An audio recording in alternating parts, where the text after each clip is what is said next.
The Dead Pair Podcast is brought to you by Kolar Arms, America's competition shotgun, and is fueled by Fiocchi. Welcome to the Dead Pair Podcast, coming in hot with everything you want to hear about sporting clays. With your hosts, Jason Rambo. This is what I have to work with, everyone. And Sean Alley. Like I said, I was just thirsty. Oh, boy. Often imitated, but never duplicated. It's the Dead Pair Podcast. It's showtime. Welcome back, everyone. What's up there, Mr. Sean Alley?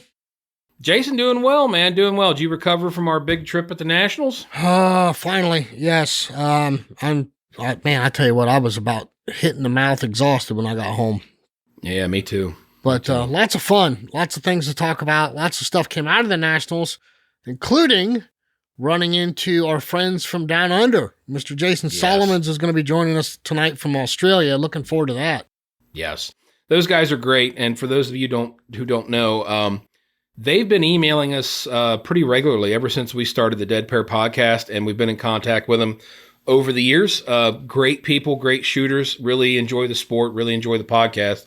And we were finally able to put names and faces together when we went to the Nationals this year. Yep. And speaking of starting the podcast, we're coming up, starting year 6 here. November 24th will make 6 years we've been doing this. Can you believe that, Sean? Time flies. It does. Speaking of time and flying, I got an announcement here from Ranger, Black Friday sale coming this year, starting November 19th. The Ranger Black Friday sale through Cyber Monday kicks off at reranger.com. That's RERANGER, reranger.com. It's your chance to gear up with the same shooting eyewear trusted by top shooting clay shooters, including React AI lenses, shooting kits, and more. No matter your skill level, Ranger helps you see every target with unmatched clarity and confidence. That sale will run through December 1st. So starting Black Friday through December 1st, get over to reranger.com. They're going to be having a big sale on pretty much all of their equipment. So give them a look. Of course, their website and the link is right down in our show description. And I'm not sure, I did not hear, I don't know if that's going to be in addition to or overrunning our normal Dead Pair discount that we do. So I would definitely try. But sounds like they're going to be having a sale on a lot of their equipment. So get over and check them out. Heck yeah, definitely. Well, what do you think, Jason? I mean, we had a good time at the Nationals, other than both of us kind of getting under the weather there. But overall, I think the Nationals was good. And we both got home safe and sound, and maybe didn't shoot the best, but we never do. Yeah, I just don't know what it is about that place. And, we kind of discussed it briefly when we had Mike Wilgus and David DeLue on right after the Nationals. We did the Scoops episode, and I just don't know what it is. I mean, we shoot harder targets than that throughout the year. But we get to Nationals, we seem to fumble and fall all over ourselves on targets that we normally shoot a lot harder targets than that. So maybe it's 4 days. Maybe it's the allure of the national championship. I don't know what it is, but Sean Alley, one of these days we're going to shoot good there. We're going to put it together. Yeah, I just think there's a lot of moving parts when we go down there to the Nationals. It's hard to stay focused all that time. Yeah, absolutely. But good time nonetheless. I think they did a pretty good job this year. They kind of upped the difficulty a little bit. Which is good. It is the national championship. Some people liked it, some people didn't, but everybody has their own flavor. Attendance was up this year. We're looking forward. We're going to hear some exact numbers from Neil Chadwick here in the next couple of weeks. He's going to come on for a short segment and give us a complete recap of the Nationals. The people, the targets, new shooters, everything. All the numbers are going to be put together by then. And also, they got some announcements on some new rule changes and stuff like that coming out. So be looking for that here in the near future. Sean, I am super excited. I really want to talk to Jason Solomons. This guy is, I'm telling you, when everybody hears how many people from Australia came over and how much shooting they did here in the States, you're going to be impressed. Oh, yeah. Well, I can't wait either, man. These guys are cool, super cool, and fun to be around.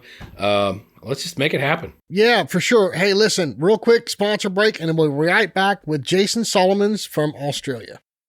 Hey everyone, each and every week you hear Sean and I brag about our sponsors, and it's not because they sponsor the show, it's because of their products and the unmatched customer support behind each and every single one of those products. We hope you're taking the time to investigate for yourself, try the products out, and see why we love them so much. Hey Toby Tomplay, you want to remind everyone who we're talking about? I'd love to, Jason. Kolar Arms, America's competition shotgun. Fiocchi USA. Here at the Dead Pair, we're fueled by Fiocchi.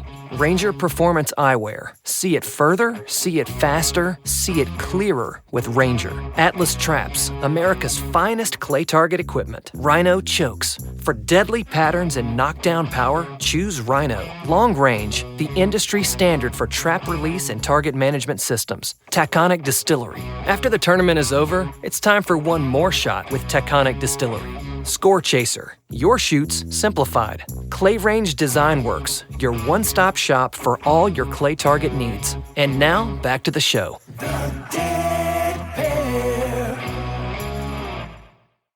All right, ladies and gentlemen, all the way from down under, Mr. Jason Solomons. What's up, buddy? Hey, Jace. Hey, Sean. How you going, guys? Thanks for having me on. Well, it's a pleasure. We've talked back and forth quite a bit over email over the years, and really was nice to put a name with a face down at the Nationals. That was a great time to meet up with you guys. Lots to talk about. You guys did some amazing stuff here. Yeah, it was one hell of a holiday and one hell of a shooting experience, and really capped off the last 3 years for us. You know, it's the fourth trip to the States that I've done, and we travelled from west to east and ended at the Nationals in 2023. This year was an opportunity to start over at Backwoods in Southeast Carolina and work our way back to Texas for the Nationals. So we had 4 weeks of solid shooting. We were away for 32 days and we shot for 31 of those. And the only day we didn't shoot was when we travelled from 74 Ranch just south of San Antonio up to the Nationals. We registered and did a bit of shopping on Vendor Row. That was the only day we didn't shoot. So had a ball. That's incredible. I'm going to get into some of those numbers here in just a second. Just to back up and give everybody a little backstory of who you are, Jason, tell us how you got started shooting. Well, first of all, tell us where you're from, how you got started shooting, because unlike most of us here in the U.S., it's a little bit more tricky for you in Australia to take up sporting clays. It is. So I live in New South Wales, the state of New South Wales, in a city called Newcastle, second biggest city in the state, which is on the east coast of Australia.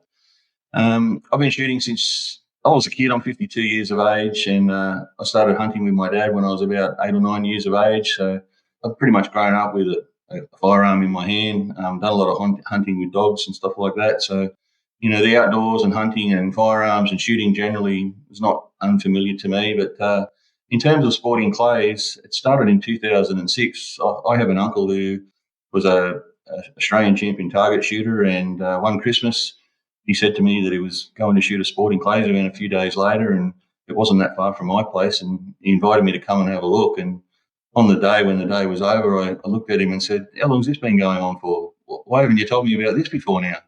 So that's how it started for me. I got involved then, and I pretty much shot most weekends since April to 2026 was when I first started. So, it really took off from there. I fell in love with the sport. It's, as you all know, it's pretty addictive, and you know, a few of my friends, I've met a lot of people through shooting, and just a great community in Australia and all around the world. So yeah, that's where it kicked off for me.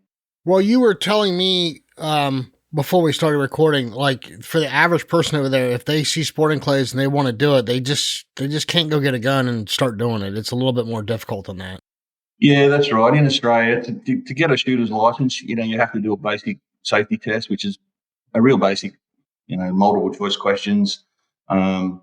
You can actually go and shoot without a license in Australia. There's a process that people go through where they can actually get exposure to the sport, get a feel of whether they like it before they actually get too head and shoulders into the process. Because getting a license, you also need what we call a genuine reason. You know, you can't just say, I want to acquire a firearm because it looks good, or I like the noise, or I like shooting, or I like guns. You actually have to demonstrate that you've got a genuine reason to get a license, which for most people, it's target shooting, vermin control, or hunting. And then once you've got a license, you know, you then have to go through an application process to get a firearm. And if it's your first one, there's a 28-day cooling off period before your application's processed. You know, there's background checks done, obviously, like there is here or for you guys in the States. and a declaration that people make about being of sound mind and a good upstanding citizen of their community, and then once the application's processed, then you can go and purchase a firearm from your local dealer. So it is a bit of a drawn out process. That doesn't apply once you've got your first firearm. It's pretty quick after that. But also too, in our clubs aren't run like they are in the States in terms of they're not commercial. They're run by a team of volunteers who do tireless work for free for their community and their local shooting club. And most clubs are only open maybe once or twice a month. Some of the bigger clubs are open every weekend. And most clubs offer practice on a 1 day a week, normally on a Wednesday or Tuesday afternoon or something like that. So in terms of kids and people getting access to shooting sports on a regular basis, it is pretty limited for us. Yeah, it's a vastly different scene than what we have here in the United States. Yeah, Gotcha. As I was saying earlier, like golf clubs your shooting clubs are run like our golf clubs, where anyone can just go and play golf or shoot. For us, first of all, you have to be licensed to be able to do it, or go through that process of starting out, and then your opportunities are pretty limited.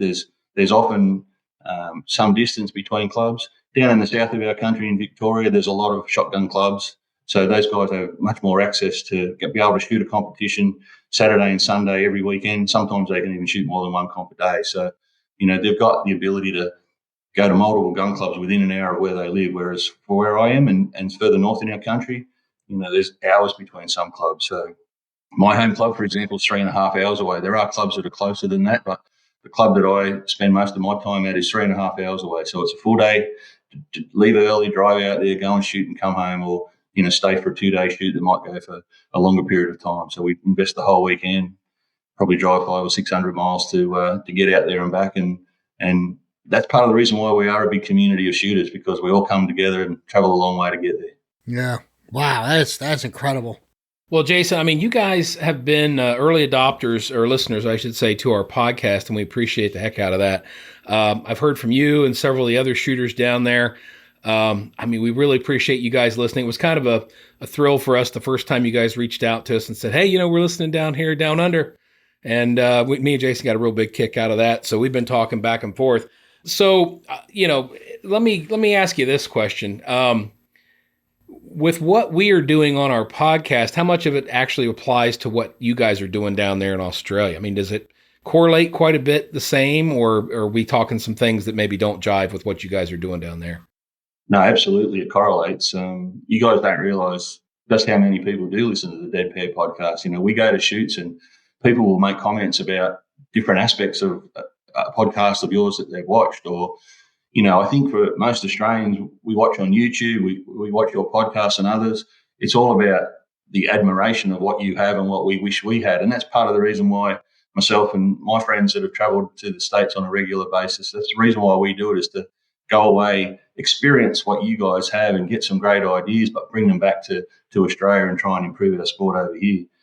So certainly what we hear and see on the Dead Pair is all very relevant to us, and it gives people things to aspire for, and certainly what you do is influencing Australians to travel to the States and shoot and experience what you guys have a lot of access to that we don't. So it's fantastic. Well, that's both flattering and humbling for sure. I mean, indeed. Sean and I did this to try and help people. We had no idea that it would affect somebody clear on the other side of the globe, Yeah, thousands of miles away. Right.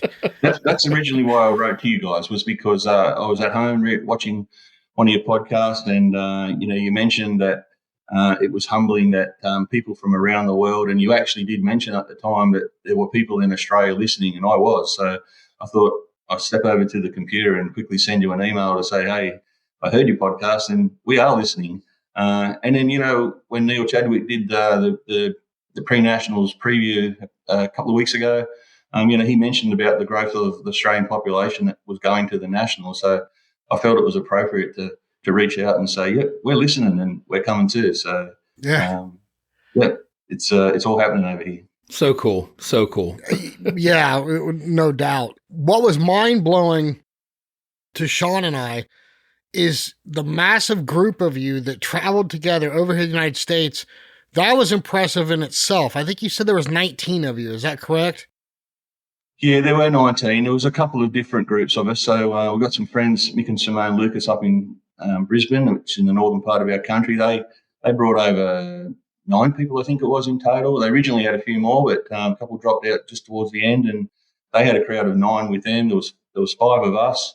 A couple of guys from down the south travelled together, but because we all know each other, there was also a couple of brothers and a husband and wife from our state, which we probably encouraged a little bit to come just through some of the exposure that we've given going to the States and what shooting your events is like. So, it was an opportunity for us to all meet up at the National Shooting Ground when we got there and hang out from 5 to 8 at the pavilion there, have a bite to eat and a drink together and have a chat about, what the day was all about, where we shot, how did we go, what was good and bad, what we did well, what we didn't do so well. So it was great. It's good atmosphere to be in. And as part of that too, being Australian, everyone wants to come and talk to us. They like the accent. So it's a real social gathering for us to get to that part of the Nationals. And, that's all part of the great experience that we have. Well, and to even further that, as cool as that is, that many of you got to travel, halfway around the planet to come shoot, was the amount of shooting that you did once you got here.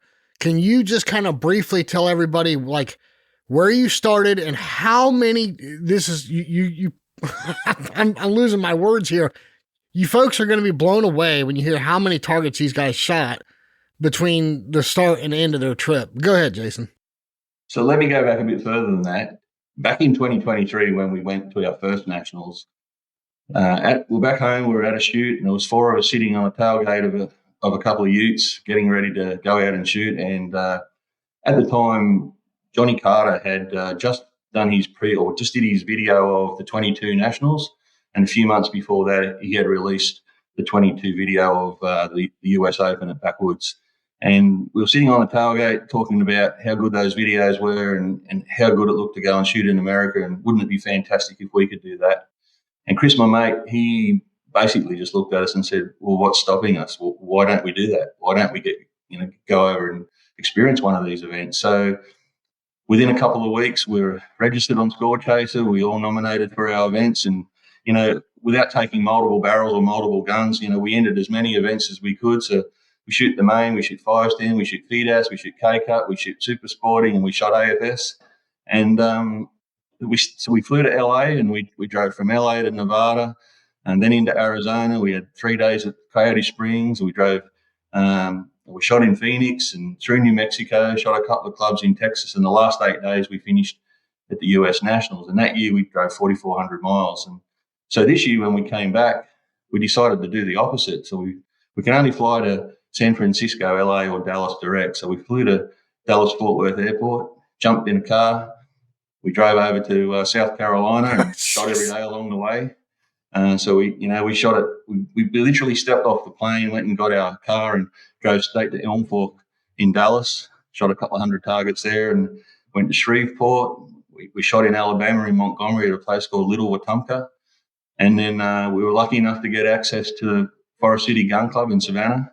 And because the Southeast Regional was pushed back a day because of the hurricanes, that gives us the ability to go to Forest City. And then we drove up to Backwoods, spent 5 or 6 days there. And then once we left Backwoods, pretty much we had a pathway plotted out to shoot every day. So the first day we went to Old Hudson Plantation, and we went to the Meadows, Cherokee Rose. We spent 2 days at Big Red 8 with Wendell and his wife. Then we drove up to Tennessee and went to Cross Creek Clay, shot a registered comp there. And then we went to Pine Ridge Farm in Tennessee, made our way to Arkansas through Memphis, and then we shot at Cypress Creek Lodge. Then Smoke and Chips, a little gun club that's only just opened in the last 12 months. A fellow by the name of Corey Moore, who owns More and More in California, has just opened that up. And then we made our way back to Texas, and we went back to Elm Fork the day Chris's wife arrived in Texas, and we shot Dallas Gun Club. And then we got a referral. A friend of mine got us onto Ranch 74 Ranch, just south of San Antonio. So we drove down there, spent a day at Milo Abercrombie's property, and then that was the last day before the Nationals. So we drove back to San Antonio, spent the last 8 days there. So in total, we drove just over 5,000 miles. Oh, I think my it was 5,074 miles we drove, and shot 15,100 clay targets. Gee, money Christmas. Each one of you shot that many targets? Yep, 15,000 is Holy I added up every time we shot. I kept a record on my phone of how many clays we paid for. So obviously in that there's a few siders and a few breakages, but yeah, we bought 15,100 targets. Oh my gosh! There was three of us for most of it, and my mate's wife Andrea, she joined us for the last 12 days. We bought 43.5 flats of shells. Oh, I mean, goodness. that's on par with like one of our main competitors, like the big guys that travel the circuits. I mean, that's probably, about 10,000 to 15,000 a year, maybe, Jason? Maybe. Yeah, I mean, that's an insane amount of shooting. Good gracious. Yeah, to put that into perspective, I would shoot around 5,000 shells a year here in Australia, and we shot 15,000 between three of us in 4 weeks. My goodness. Oh my goodness. That is something. I hope you're shooting 1 ounce loads. Well, it's funny, in Australia, because 95% of our shooting is FITASC, we're only shooting 1 ounce loads, but for some reason we made the stupid idea that wouldn't it be good to shoot 1 and an 8 seeing we can, and we just wore ourselves out. I came home with a really sore neck, actually. Oh my goodness. That's hilarious. Oh, that is great. Wow. Well, it's a good thing you got broad shoulders, Jason. I tell you, man. Wow, that's a lot of shooting. But I mean, how cool. What a cool story, though. Okay. There has got to be a funny story somewhere in that journey with 19 of you going back and forth across the country shooting all these targets. There's got to be a funny story in there somewhere. There was plenty. At the time, it wasn't a real funny story. It was more of a serious story, but it became a bit of a talking point for the rest of our holiday. When we were in Georgia, we'd been to the Meadows and we were heading to Cherokee Rose the next day. And once we left the Meadows, we didn't have anywhere to stay. So we jumped online and found a hotel that looked pretty good at a pretty cheap price. And we booked it, and we had about a half an hour drive to get there. So we drove around, we stood at the front, and it certainly didn't look like it did when we booked it online. And we went into this hotel, and there was a couple of really shady-looking characters at the door watching us, and we didn't have our luggage or our guns at that stage, and checked in, and there was a note on the counter that said no refunds after 10 minutes, and the three of us were all looking at each other and thinking, this is not a real good place to be staying, we don't think. So we went up to the room and sussed it out, and it was horrendous. It was dirty, it was beat up, it was terrible. And so we ended up checking in and took our guns and our luggage up to the room, and it got to the late afternoon, and it was time to go out for dinner. And Chris, one of the guys that I travel with, he's travelled the States. He lived there for 2 years, and he's travelled the world everywhere. And we said, well, where are we going to go for dinner? And he just looked around and said, I don't think we should be going anywhere. We can't be leaving our guns and our luggage. And I wasn't concerned until that point, but when I saw the look on his face, I thought, this is serious. Yeah. And so we bolted up to Macca's, and we were back at the motel in 10 minutes because we knew the people that were sussing us out at the door, they had a key to the room as well, and we didn't want to leave the room unattended. So that all happened about 2 weeks into our trip, and for the next 2 weeks we just laughed about it constantly about different things that happened on that particular day. And even Chris, normally when we check out of a hotel, we're messaging Chris to say, right, we're ready to go, we'll meet you at the car, we'll be down the bottom as soon as, when you're ready. This was like 7:30 in the morning. He messages back, said, I'm already in the car. We think he might have slept there overnight in the car because that's the only time he's beat us to the car. He was his timekeeping skills aren't as good as ours, and he could not wait to get out of that place. It was so it was pretty funny. It wasn't funny at the time, but looking back, it's certainly one of those moments that we won't forget. And every time we talk about our 25 trip to the Nationals, that story will come up. Well, with all the clubs you visited, and there's no right or wrong answer for any one reason or another, was there a favorite club for any one reason, or maybe a favorite venue? We talked about that all the way. As we shot a new club, we kept recapping about the places that we'd been to and which were good. And I think everyone has its own little quirk, whether it's the scenery or whether it's the terrain or whether it's the look of the buildings, the hospitality, the people that met you at the front counter and how you were made feel when you were there. But for me, I really enjoyed the setting of Cherokee Rose. It's a really pretty place, and obviously we were there 6 weeks in before when all the leaves are starting to change, and it has good terrain. So I really like the look of that place. We were made feel super welcome there. But, I also can't, in terms of, Big Red Oak Plantation, what a beautiful place Oh, yeah. that is. We spent 2 days there, and constantly Wendell would drive past and call in and check on us. And was there anything he could do for us? Is there any problems he can sort out for us? And so we were made super welcome there. And, the beauty of Forest City, from the moment you drive through the gates up that long driveway and into the clubhouse, and you're shooting over water and different scenery. Although the terrain in the south is very flat, they use towers, they use elevated shooting platforms, and just how pretty shooting at that place was. And then you go to places like Backwoods where you got the expanse of all that land, and you can get in a golf cart and drive for 20 minutes to get to your ground. I know. That's pretty awesome. Yeah. Very much different to what we experience over here in terms of land space and the variety of terrain and the way the different clubs appear. But yeah, just you guys are so lucky. You don't realise of all those really nice places that you can go. That even when we went down to 74 Ranch in south of San Antonio, it's a dead flat property, huge towers, leanings over water. They've pushed dirt up into a big long bank so you can shoot targets under your feet. Just awesome. Yeah. Absolutely fantastic. Yeah, and that's something that Sean and I have talked about in the past is I think, well, I know everybody in this country takes for granted what we have, not only with our laws and being able to shoot, but the vast amount of clubs. And, I work in the industry, so I get to know a lot of these general managers and stuff, and it's amazing that, like you said, the hospitality that Wendell offered you. And I'm sure, when you went to Forest City, Zach Gretta's was just as accommodating. I mean, all these managers go out of their way to make sure that their patrons are having a good time, that there is no problems. And I think sometimes we take advantage of that and maybe take it for granted a little bit. Yeah, absolutely. I mean, from us, because it's such a step up from what we've got, it doesn't take much for us to be impressed. And I suppose when you're a local of the United States that shoots, whether you shoot in your own state regularly or whether you travel to other states to shoot, there's a lot of good places to go. So yeah. when you go to a good place, for a lot of people, they probably don't think of it as a really exceptional gun club because they've been to more than one of them and they've seen them regularly if they travel the tour or they go to all the big events, they go to those exceptional gun clubs.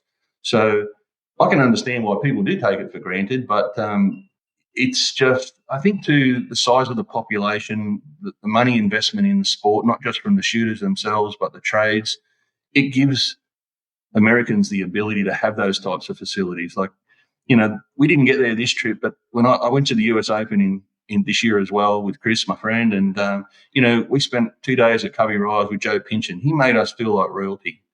And I know Joe's very big on the hospitality side of it. I've actually talked to him about that, and he's got a hospitality background. So, that's a big part of what he does when people come to his range and make you feel welcome, spoil you. And he did. He treated us like royalty. So that was, for 2 days for me, was just, I'll never forget that. And then you go to a place like Providence Hill to shoot the Open. Like, I was actually talking to Mike Wilbus there, and he said, this is the Augusta of sporting clays. And he's 100% right. And unless you've been to that place to actually see how it is fully dressed up, fully operational on a big scale event, it's just out of this world when it comes to the opportunities that Americans have to shoot. Yeah, I got to go there this year for the U.S. Open, and, unfortunately Sean wasn't able to go. And I told him, I said, man, you just, we call it a barrel list. We've exceeded our bucket. But I told Sean, like, you got to put this in the barrel list because it's one of those places you just have to be there and experience and see the beauty of it, Well, I have heard, they've thrown their hat in the ring for a World T-Task, and I've said to lots of my friends over here in Australia that if an announcement is made that Providence Hill is to hold another World T-Task, you must get there. It's that sort of a place that you've got to experience. Yeah. Yeah. Well, not to beat a dead horse, Jason, but I want to go back a little bit more and talk about from where you're from and your experience there. How is the youth and the female shooting side of things there? Do you guys have a good youth group that's shooting? That's a really tough area, if I talk about youth to start with, a few months ago, I watched a video of Forest City juniors heading off to the Cardinal Centre for the Scholastic Nationals, and, there's 7 low-loader trucks with, 40-odd ATVs on the back of 7 trucks, and all the parents videoing and clapping the kids out as their buggies went down the drive out of Forest City. We can only imagine what that must be like. But unfortunately for us, unless you're a grandson or daughter or a son or daughter of a shooter, a lot of kids don't get access to shooting in Australia. They never get that opportunity to hold a firearm. And fortunately for us, in the southern part of our country, in Victoria, there is still a school shooting program, and a lot of kids do shoot through schools. They have a duck season in Victoria, so most kids aren't unfamiliar with shotguns in the state of Victoria. But in other states of the country, that's certainly not the case. And there's not the school programs. There's not the availability of coaching. And when I watch the Dead Pair, quite often, whether it be the host that's talking about their own coaching or their own practice regimes, we just don't have the access to that because the clubs aren't open 5 to 6 or 7 days a week. We have a lot of top-line shooters in Australia that are very competitive, particularly in the World FITASC. And there's lots of those guys offer coaching, but they could be, 12-hour drive or a 2 or 3 hour flight away to be able to get access to them. So unless you actually live nearby or within their state and you can actually go and get regular coaching from those guys, a lot of kids and a lot of ladies are only getting coaching from their local, they're quality shooters from their local club, which is certainly not to the level that you guys have access to.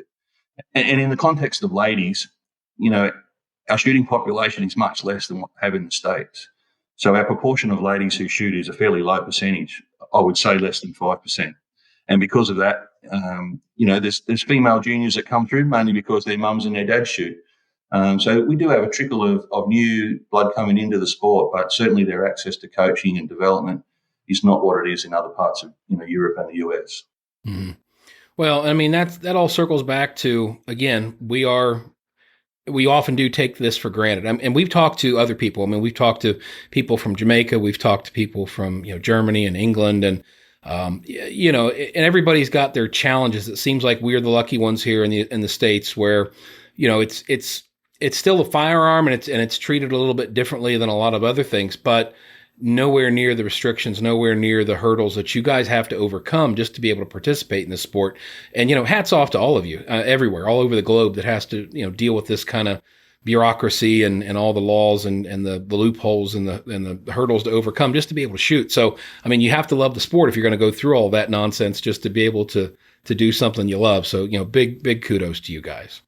Yeah, I think, the start of the process is the biggest hurdle. Once you've overcome that and you've got a shooter's license, and our shooter's license are categorized. So, people have shooter's license for centerfire, rimfire, handguns, and semi-autos. And then as part of that genuine reason that I spoke about before, they may have access to a firearm for hunting purposes or target shooting purposes or vermin control. So that does limit what you can shoot, where you can shoot it, how you can shoot it, what activities you're involved in through shooting. So it's not like we have free access and open access for everything and anything like you guys do.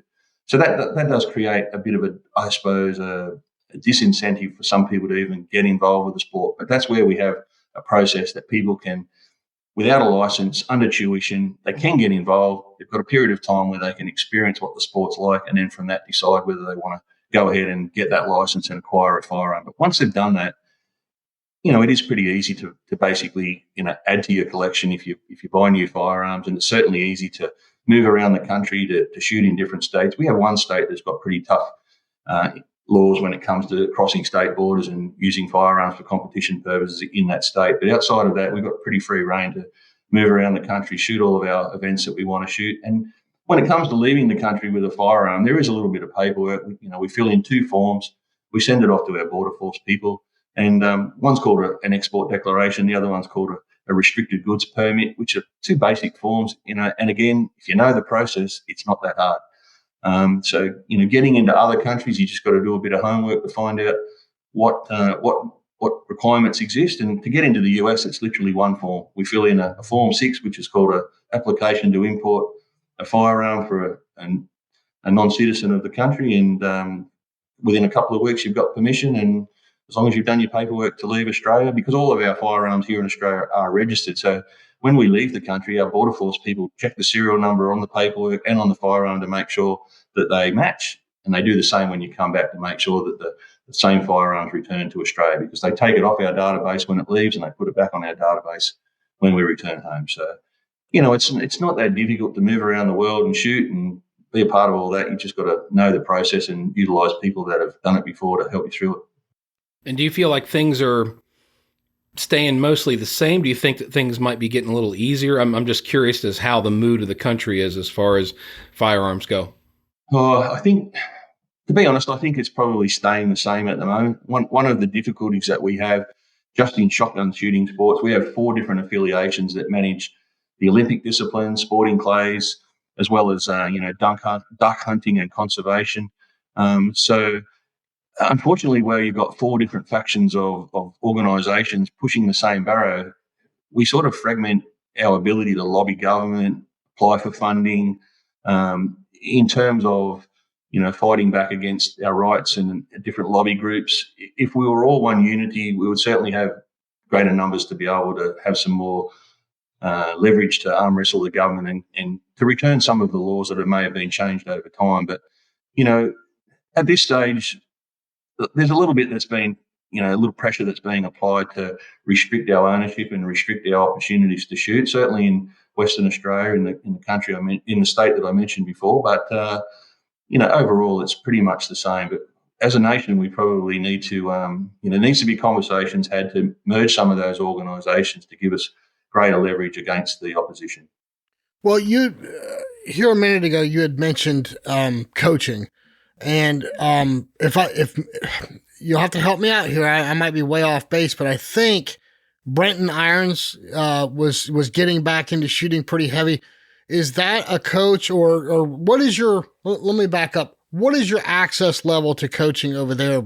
I know it's nothing compared to here. It's only a phone call away. Is it? Okay. Yeah, so like at all the big events we go to, the likes of Brenton and Robbie Hall and Blakeney and Curvis, Chris Brown, they're some of our bigger Australian sporting clay shooters, and they're pretty well known in the shooting community. So, just like the American professionals, you can go and rub shoulders with those guys, have a chat with them. I know most of them personally. And just like any other inexperienced shooter, I suppose the barrier for those inexperienced shooters is they're reluctant to go and have that conversation. But they're just normal guys that shoot, and they're more than willing to lend their time to people and answer a few questions. And if someone wants coaching, it's just a matter of asking, a phone call or a question. Like you said a minute ago, a quick trip through the results on the World FITASC, and there's a lot of Australians at the top of that list. So I know there's good shooters there. I just didn't know what it was like. I mean, we've already discussed how tough it is. You can't just go shoot 7 days a week like you can over here. So I was just wondering what it was like for the average shooter that wants to get to some good coaching. It's probably much more involved process, right? I mean, he's probably going to have a few hour drive each way, and the access to the coaches is probably a lot less than it is here. That's what I was getting at, right? That is the thing. If you want top level coaching, it generally involves having to get on a plane, and for a lot of people traveling interstate to go and meet up with them at a gun club and spend that 2 or 3 hours with them. If you're living nearby or within the same state, it's a short drive. But, for a lot of people, it starts out at club level. They utilise, committee members of their local club or, accomplished shooters of their local club to really get the basics done and learn the trade to an extent. And then as they start to go out to some of our selection events or our national events, well, then that's when they get that opportunity to rub shoulders with the big guys. And, questions come up, are you offering coaching? How much? Where can we do it? And then, conversation happens and they make it work. But, that's all just part of living in Australia with a big country and lots of distance in between. It's, we don't see it as a big issue. It's just, we just accept that that's how it is. And, for those that are willing to pay the money, there's certainly some good coaching around because those guys do compete hard on the world scene. Yeah. Well, nobody can see your background here, but I'm seeing a 2026, some kind of a big tournament you got going on there. You want to tell everybody about that? Are you helping with that? I am, yes. So my home club, which is Mudgee Sporting Clays, are hosting a brand new event called the Australian Open Sporting Clays Championship. It's being held from the 26th of February to the 1st of March next year. And that's basically an idea that come from us traveling to America. So after our first trip in 2023, Kevin, Chris and myself, we returned to Australia and, 12 months later, we're still dragging our tongue on the ground about how good things were. And Chris said, we need to change things up a little bit in Australia and get to the sort of format that you guys run with big events. And Chris has made a fairly significant investment monetary-wise our club holds about 60, 65 traps. Chris has gone and bought 60 of his own with the intention of actually making that a trap fleet rental opportunity for our big associations to run larger scale events. And as a bit of an opener and to give people exposure to that, we've decided to create this event. So it happens, as I said, next February. We've currently got 240 nominations. We hope to get over 400 in total, and anything above that would be great. We've got a heap of vendors coming on to display their goods. We've got gunsmiths coming, lots of sponsorship. It's just under $100,000 in prize money being offered, 10 grand high gun, the high overall off the gun. And, we're even giving away $10,000 worth of flash targets. So you shoot a flash target, get $100 cash. Wow. Lots of ammunition giveaways. We're giving away 2 guns, which is all from the sponsors. And, while I've got the air, I really want to call out our sponsors. They've been super generous. And, this is about trying to change the landscape in sporting clays in Australia. So we're asking everybody to get on board. And if anyone wants to come from overseas, we'd more than welcome you. So just get in contact with me if you want. Heck yeah. That's awesome. Well, I know there's a group of 19 of you that came over here, and unfortunately we don't have them all on the phone with us here. Would you like to do a rapid fire with us? At least we can get one of you, see what your equipment's like, and see if there's any variations from over here in the States. What do you think, Sean? Yeah, I think that'd be great. Yeah. All right, cool. So let's start with this, Jason. Well, what kind of gun you shoot, make and model? Crick Golf K80 Parkours. 32-inch barrels? 32-inch barrel, fixed choke. Fixed choke gun. Okay. Or is it ported or? Say that again? Is it ported? Not ported, no. Not ported. What fixed choke do you run? Is 1/2 3/4. So I think you guys call that 20-25, is it? Okay. Yep. Okay. And then factory or custom stock? I've got a factory stock at the moment.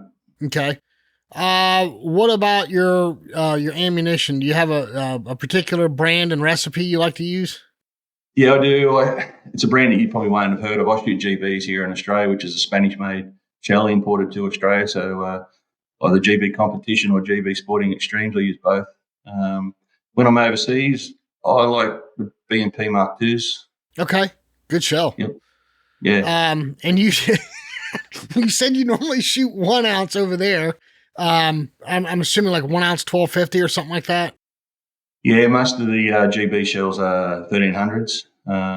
But yeah, when I'm in America, I normally stick to 1250s. And when you came over here and you bought the ounce and 1/8, you said your B&Ps, the mocks, were they the 1300s or 1250s? I actually shot, when I was at the Nationals, I shot the Mark II in 1 ounce 1250s. Okay. Yeah.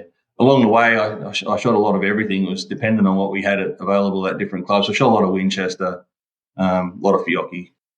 Okay. Are you a 7.5 or 8 guy, or does it matter to you?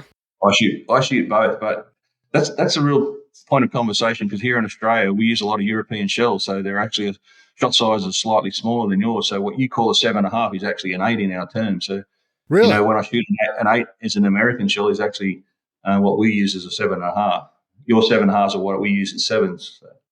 Interesting. Did not know that. Yeah. Yeah, so slightly small. So in VTASC, we can actually use a European 6.5 as a bigger shot size. So you guys can only use a 7, obviously. Yeah. Wow. That's very cool. Okay. So are you a vest or a shell bag guy? I'm a vest guy. What kind of vest you shoot? Well, I have both actually. I have a bear pelt and a Castellani, and I alternate between the two. The bear pelt I find is very good for our Australian summer being hot. It's a lot lighter and thinner and probably breathes a little bit more than a Castellani vest, but I do like both. It's just more about, I don't know, because of the line rule with VTASC, I find with a Castellani vest, the front of the vest is actually a bit more sturdier and I don't tend to snag the gun as much. But when you've got the option to shoot gun up, well, then either vest is fine. Yeah. Okay. Glasses. What kind of glasses do you use? I use Pillars, Outlaw X7s. All right. What about ear protection?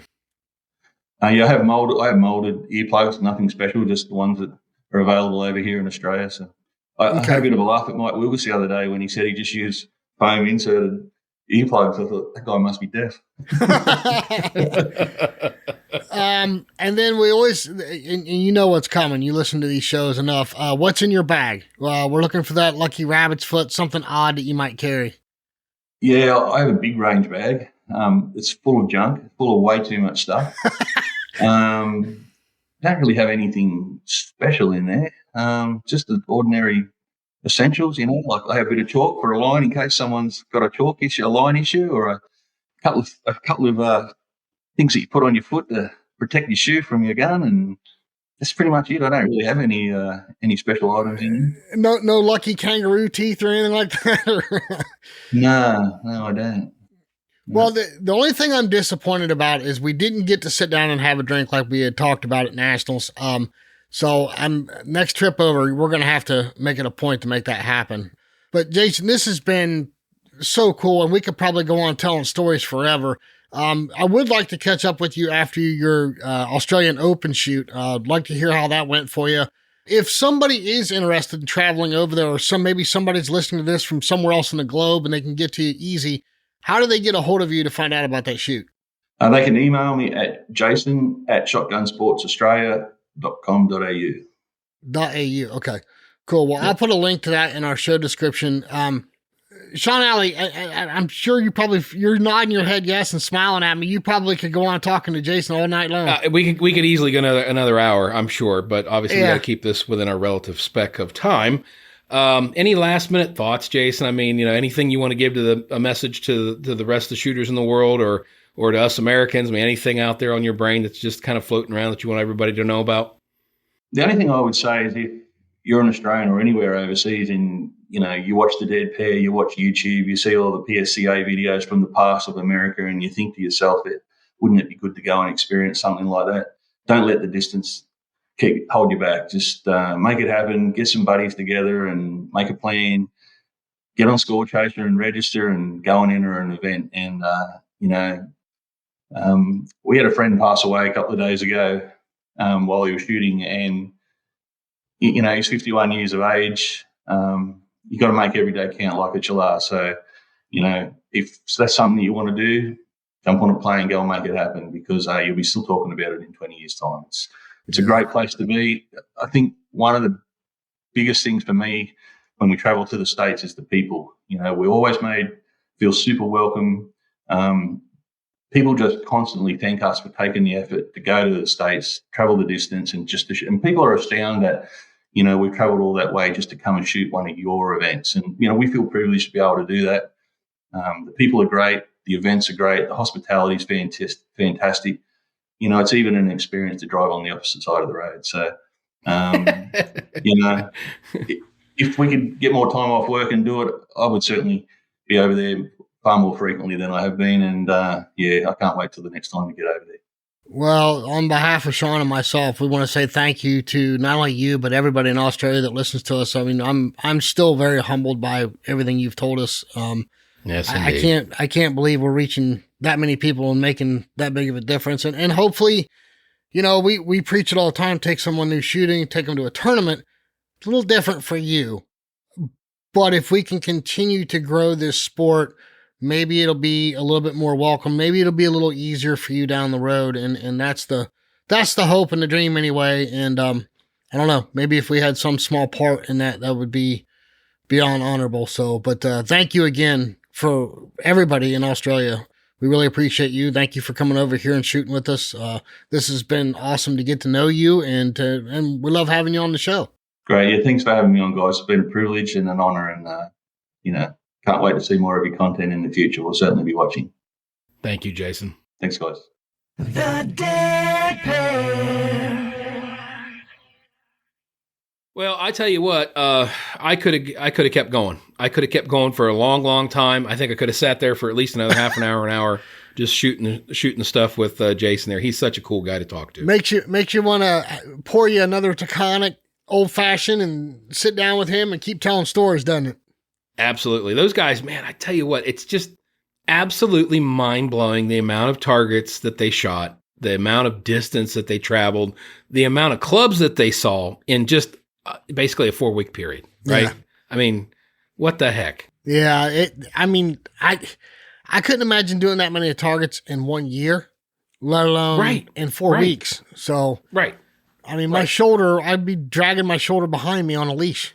But like he said, they're making memories, so you gotta, do it or don't do it. I don't know how you could ever forget a trip like that. But how cool, right? Yes. We talked briefly about nationals at the beginning of the show. We did give away the Kolar Dead Pair gun.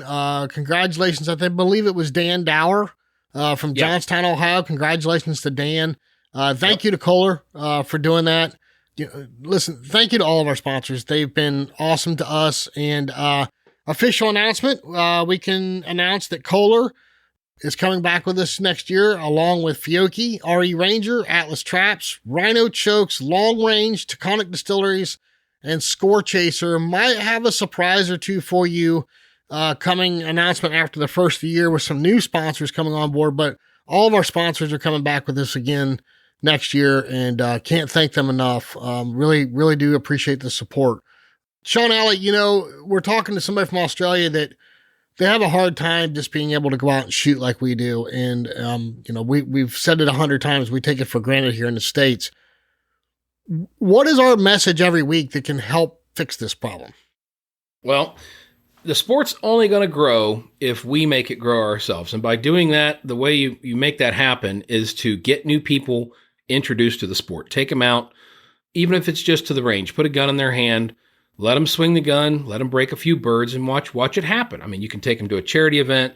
You can take them to a competition. You can take them anywhere. But it's just a matter of you got to make it happen. Whether it's a friend, family member, son, daughter, it doesn't matter. Father, mother, you can take anybody out to the range pretty much and let them blast a few targets. And they're going to have fun. There's no doubt they're going to have fun. They're going to enjoy it. And maybe they won't go down the road of being a competitive shooter, but at the same time, if we all do that a couple times a year, I think we'll be much farther along in making the sport bigger and better as time goes on. That's well said, Sean Alley. Did you script that? No, just that came off the whim, man. Every once in a while, I get a flash of brilliance, and then it goes bye-bye really quick. Well, that sounds like our shooting crew, Sean Alley. Amen to that. Look at that. We swept the station and then we zeroed the next one. So right. Yeah. Oh, yeah. Oh, we suck again. No kidding. No, that was a good message, Sean. I like that. And listen, folks, he's 100% correct. I would take what he said very seriously. Sean Alley, this has been great. Once again, my friend, until next week. Can't wait to see you all back here on the Dead Pair Podcast. We'll see you next time on the Dead Pair Podcast. The Dead Pair Podcast is brought to you by Kolar Arms, the mark of performance, and is fueled by Fiocchi USA. The Dead Pair theme song was written, arranged, and produced by Toby Tomplay. Special thanks to the following sponsors: Atlas Traps, Ranger Performance Eyewear, Rhino Chokes, Long Range LLC, Taconic Distillery, Score Chaser, and Clay Range Design Works.